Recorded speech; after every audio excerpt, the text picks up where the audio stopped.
యవన కాలమందుని ఆడిపోయగా బలమైన విల్లుగా నన్ను మార్చవా యవన కాలమందుని ఆడిపోయగా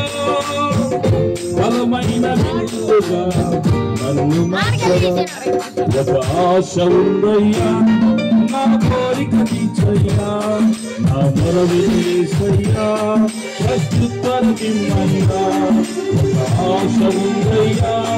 నా కోరిక తీర్చయ్యా మొరవిసయ్యా ప్రస్తుతమయ్యా